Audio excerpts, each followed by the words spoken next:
Welcome to City Cinematheque, where the art and pleasure of the movies are the subject of serious discussion. I'm your host, Jerry Carlson, and I teach film studies at the City College of the City University of New York. Today, we're screening Earth by Alexander Dovzhenko. This is the third of his films in what is known as the Ukrainian trilogy.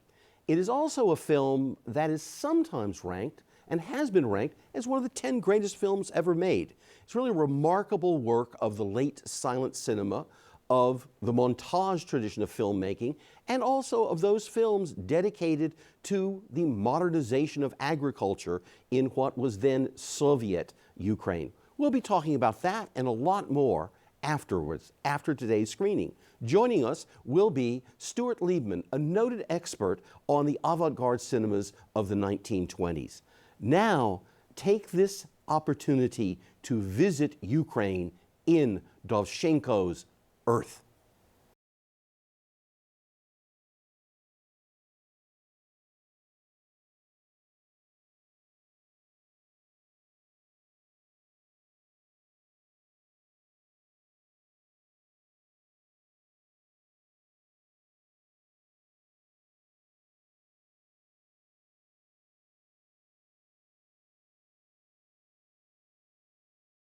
Welcome back to City Cinematheque. I hope you've enjoyed this opportunity to see Alexander Dovzhenko's Earth, a film that has been ranked as one of the 10 greatest films ever made, and certainly it's a deeply influential film of all those things that people like to call poetic cinema. But it's a lot more than that. There's a lot to talk about here because it's an extremely rich work. And it's a pleasure to have back on City Cinematheque our good friend, Stuart Liebman. Stuart taught for 37 years at the City University of New York, both at Queens College, and was the founding director of the Film Studies Certificate Program here at the Graduate Center. He's a noted expert on the avant-gardes of the silent film period, and since his retirement, he's been spending his time writing for such publications as Artforum, Cineast, and some scholarly publications as well. Welcome back, Stuart. Well, thanks, Jerry. Thanks Good. for inviting me again. Great. So this is the third film in the Ukrainian trilogy of Dovzhenko. It's 1930, so it's a key moment both in film history, because the sound revolution is going to come very soon. It's already come in other places. And there are a lot of changes going on in the place of Ukraine within the Soviet Union. So give us a little bit of context for this film, please. Yeah, well, I think you have to see it, first of all, in the context of Dovzhenko's early career and his political convictions that go back at least a decade prior to that.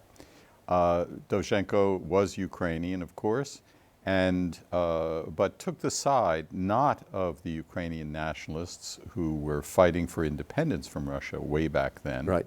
But rather the Ukrainian communists, albeit a sect of the Ukrainian communists, not the Bolshevik Party, right, which ultimately was the winner. I don't know that that cast him in a bad light when he eventually became a prominent figure in Soviet cinema. That took some years beyond. Basically, he started his career in 1926 and had made the first two films that brought him some celebrity and even a sense of notoriety. But he was not really a big success until he was 32. Okay. With La Terre, the Earth. Right. Okay. Okay. And this moment and what it's portraying, let's talk about that a little back. And we can even begin with just what's a kulak? Yeah, yes. Well, this is, of course, a reflection of a kind of command economy that prevailed in the Soviet Union. Subjects were not freely chosen, and they were carefully monitored throughout, and that has an implication for the fate of this now accepted masterpiece, right, of Soviet cinema. But 1930 is at the very beginning of the collectivization of agriculture, which means the very areas that are being fought over now in Ukraine between Russia and Ukraine. Basically, they wanted to get rid of independent farming, farming, which was a kind of quasi-capitalist structure, and they try to basically get rid of the people who don't want to give up their independence by either killing them or exporting them to the Gulag. And grouping together peasants, rich and poor, in these new kolkhoz or collectives throughout not only Ukraine, but also in Kazakhstan and elsewhere in Russia near there. So it's a very tense moment, and basically many people died as a function of Stalin's policy, which is a very left-wing policy, perceived as such. Well, and when we're talking many people, it is millions of people, and this becomes several years after it hits its peak, several years after this film is completed, and the estimates of the people who died range from 3 million at a minimum up to 7 and 8 million, and that is now known as the Holodomor. Yes. And is something that was, knowledge of that was suppressed for many, many years, but since the independence of Ukraine, it has been, even before that for exiles, but since then it has been, a feature of their history that they are memorializing very strongly.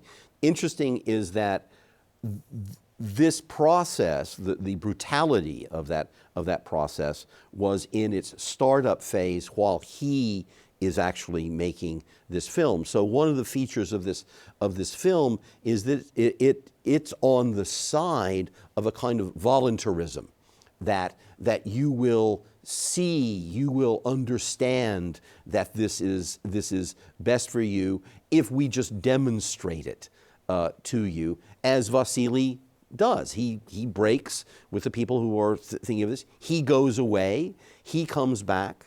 He brings the tractor and he shows them the new way. And so, at the time of his murder, etc., then his father is converted, and they all join together in this voluntary manner, as opposed to the notion of this being enforced, which is in fact, people were sent for that enforcement and the brutality of that process. But again, reading a film like this in context is one in which we shouldn't fall into the danger of things we know were beginning to happen and then hit full force, because this was not known. It was just in process at this particular moment. So there's a kind of dream of this voluntarism in the film that we know did not turn out to be the facts of what collectivization was. Yeah, it's very similar to Eisenstein's Old and New, which was made just a year before he left for the United States and Europe. And as you call it, the voluntarism, you demonstrate the value through machinery that can amplify production, which is in the entire point, to feed the working class factory growth in the USSR, and then have a surplus, and the peasants benefit and the workers benefit, and that's what it's all about in the Soviet Union. But neither of them, I think, quite imagined that this rational plan would go so far to creating such social disruption in Ukraine that they could no longer count on that voluntary acquiescence to the collectivization.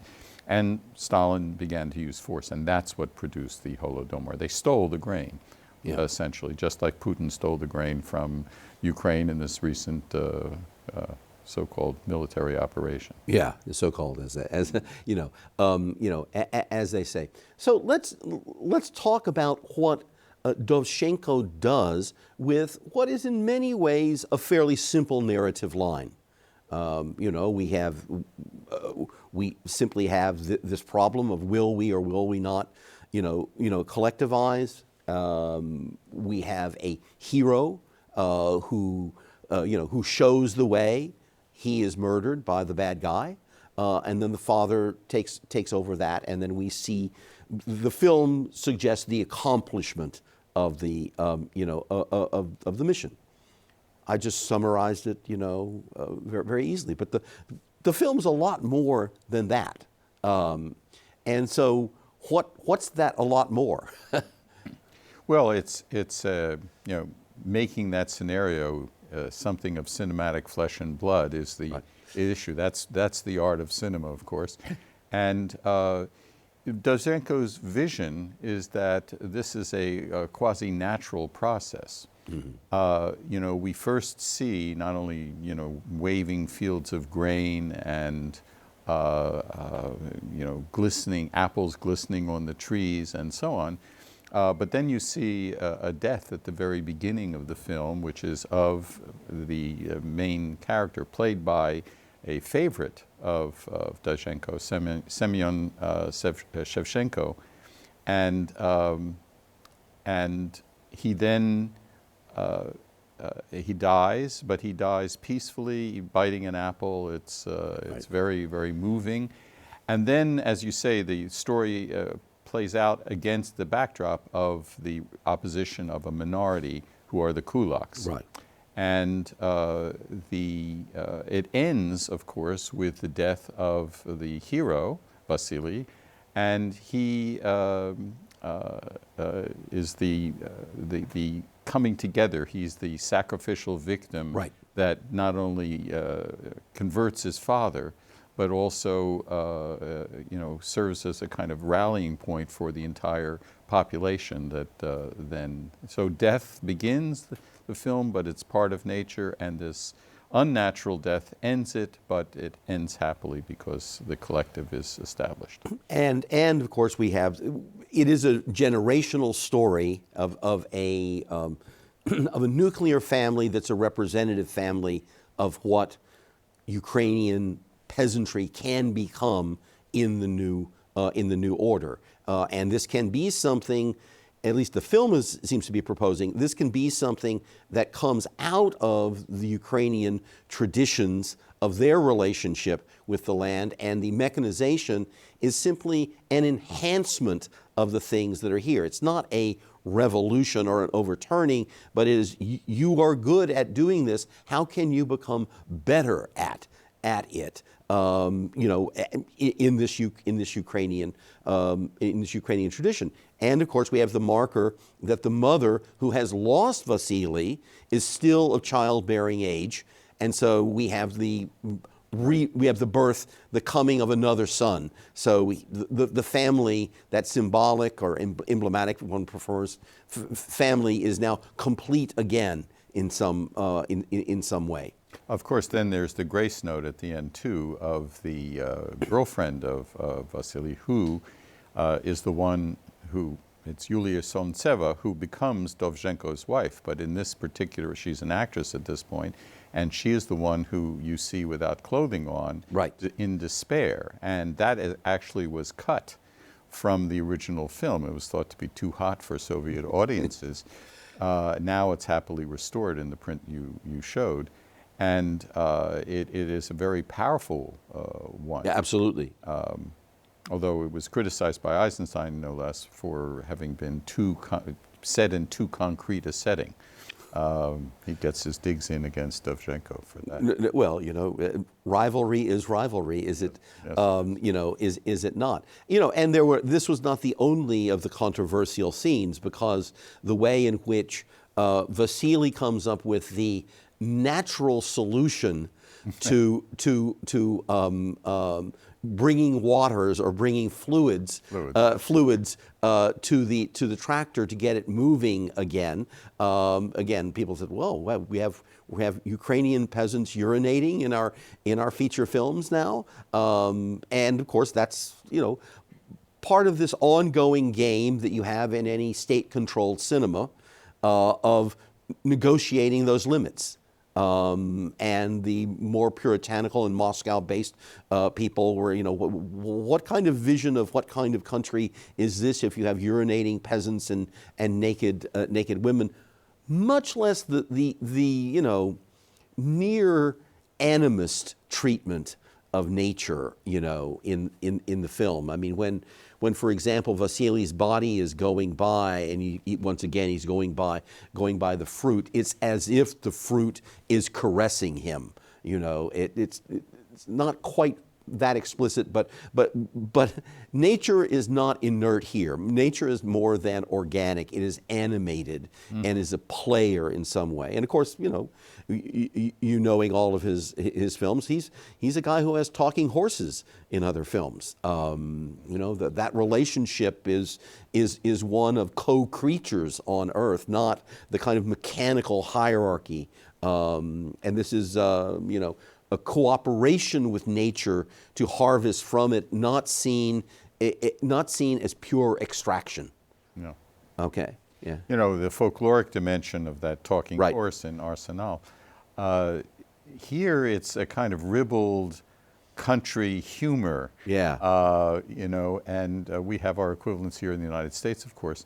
But that was something that was thought to be too particular to Ukraine. Again, it seems trivial to us, but for the people in Moscow who are looking at these films and have to get it by Stalin, it becomes risky.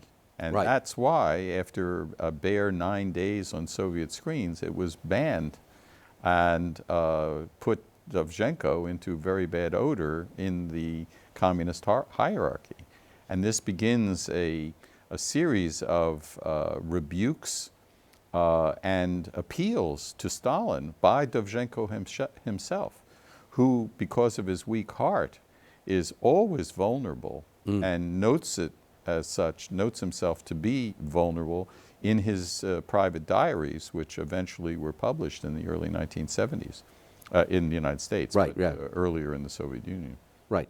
And Dovzhenko is we should always remind people, while he is a great filmmaker, he is viewed also as a multimedia, you know, artist, what we would now call a multimedia artist, because he's also a poet. He's a distinguished intellect. So he is he is that kind Cartoonist, of too. Yeah, absolutely the case. So he's a kind of Ukrainian Renaissance man at this particular point. So you want, again, if you're a particular kind of cultural bureaucracy, on the one hand, you want to control it and use that cultural capital for your own purposes, but then where is that line? Where does that distinctiveness of the individual become dangerous to the state enterprise? And what kinds of controls do you put the person under? I mean, and obviously in Stalin's Soviet Union, that was the Gulag or simple execution.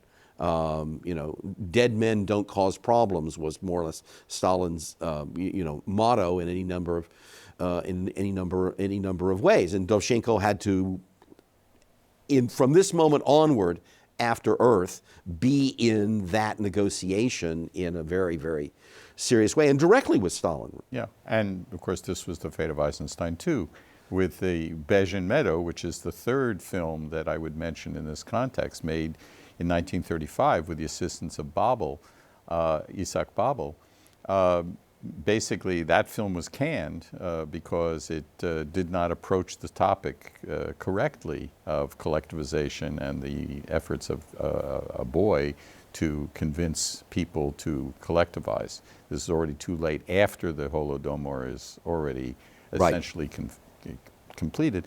And the people who participate in it, like Babel and Demutsky, who was the very excellent cinematographer of all of Dovzhenko's films up that time, they're sent to the Gulag, or in Babel's case, he's killed. Right. Yeah. And just to put this on this timeline, so the 1920s, again, is a chaotic period. The Civil War is part of the 1920s, but then the Soviet Union is trying to become a union in some way and is experimenting with different policies at different moments, which includes supporting the autonomy of some of the regions for a period and then reversing their own policies and trying to Russify.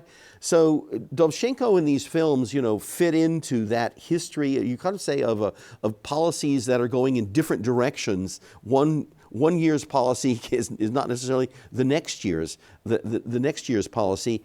Then I'm happy you skipped forward to 1935, because in 1934 there's a party congress in which the official aesthetic of socialist realism is put into place, and that everybody says, hey, and it usually was guys, hey guys, let's make it clear, this is what we want.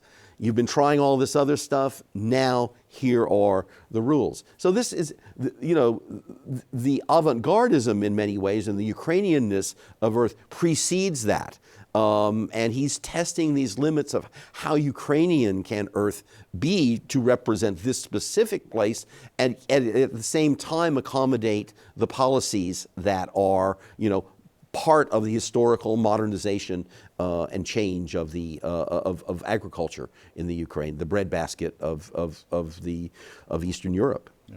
Officially, of course, there were film industries in many of the Soviet socialist republics that became part of the USSR, but there are these strict controls that that he can't buck any more than any other filmmaker, and throughout the later 30s, his films are distinctly less interesting, except perhaps for his wartime documentaries, which are given short shrift very often, but they're quite good compilation documentaries that also get into hot water, however, because he stresses the liberation of Ukraine too much. Okay, well, you know, Ukrainian to the end, right? Right. Yeah. Okay. So let's talk a little bit more about the style in the film, because he, you know, Dovzhenko is grouped with the great montage filmmakers. Mm-hmm. But you know, to what degree does he? Obviously, he does fit in some way, but they're not all the same. They don't have the same ideas about what montage should be doing. So what's up with Dovzhenko and montage? Makes him distinctive in your. Well, this one, compared to Arsenal, for example, Right. This film is much less montage-centered. It's more image-centered. Okay. So you see, I mentioned the waving fields of grain. I mean, this is just a pretty picture and very characteristic picture. You have a lot of soft focus and extended scenes, rather simple in structure. Think about the death of Semyon, the older grandfather who dies at the beginning, and you have various you know, people attending his deathbed, Right. but it's in a pile of apples. This is fairly straightforward. It's not anything flashy. As, let's say, in Arsenal, there were many, many interesting kinds of camera angles, and this is already in Earth not part of what Dovzhenko is interested in doing. And it's the same cameraman. They just have a different notion of what this film will be about. Right. I was probably the place where they, you know, the large montage sequence is the miracle of the harvest Yes. to the loaf of bread. That compacting of time and showing in many ways why we're doing this. Because if you're the interesting point is that the conflation of the stuff doesn't have to be grown. You kind of plow, then harvest, and you kind of, in terms of time, you drop out the fact that the plants have to grow. But then you have traditional methods of doing things. You have the women who are tying things, but then you move into the fully industrial world of how the grain is then processed, made into bread, with, as you were saying much earlier, with the implication that, yes, this is the bread that will feed the workers that are part of the process of urbanization and advanced industrialization, which is part of the 5-year plans, and which is one part of Ukraine serving another, because Eastern Ukraine is heavily industrialized, and Western Ukraine and the rest is the place where this richesse is coming from that will then feed the workers of the new state. Yeah, no, the scene is at his most Vertovian, and the end point, the scene you mentioned, Right. is at his most Vertovian. That is to say, small snippets of machines in action that are like a little bit like the Arsenal industrial process that he does dramatized by very quick shots and interesting patterns and so on. That's the most interesting montage in Right. the classic sense sequence in the film. Right. So, last question. I've mentioned a couple of times that in these international polls of film historians and critics, and at several points, Earth shows up as one of the 10 greatest films ever made. Where do you think that judgment comes from? On what grounds are they making that judgment, for that level of admiration? The first poll that I know of that raised Earth to that stature was the one in 1958, which is a very famous moment in film history where certain films are ranked for the first time. And the Soviet thaw that is occurring at that time is something that is taking the film world by storm. So therefore, the appreciation for Soviet films is growing. And the fact that this film had some of the so-called poetic aspects of that later development in the 50s, in the 56 and 57 area, that I think explains in part why it's retrieved, and it's shortly after his death, and he is redeemed thereby. But it is he also is redeemed in a certain sense at that moment, if I'm following you correctly, as a Soviet filmmaker who happens to be Ukrainian rather than being a Ukrainian. I mean, that is because he's seen in the context of the overall Soviet industry binding all these people together. Yeah, and just as he was bound to Soviet cinema, probably malgré lui, he did not want to do that, but he was forced to do. Right. That's exactly the case. Well, I think that's a good place, for us to end. Although we could continue talking. This is a very rich film in all kinds of ways. So I hope that you've enjoyed our discussion here of Dovzhenko's Earth. If you'd like to know more about City Cinematheque, or more generally, if you'd like to know about City University Television, CUNY TV, there's a good way to do so, and it's not a surprise. It's our website. So go to www.tv.cuny.edu. There you're going to find our upcoming films on City Cinematheque and the full array of programming on City University Television. You can also find ways to communicate with us because we always like hearing from our viewers. So visit that site. Once again, www.tv.cuny.edu. Stuart, always a pleasure to have you here, bringing your wealth of knowledge, as they say, about Dovzhenko and all these things of this particularly rich and perplexing and in many ways tragic context in which a great artist like Dovzhenko had to play out many things. Always a pleasure chatting with you. It's a pleasure always chatting with you. Great. And I hope you've enjoyed your visit today, but please come back in coming weeks as we continue here on City Cinematheque our stroll through the archives of film history. But for now, it's goodbye.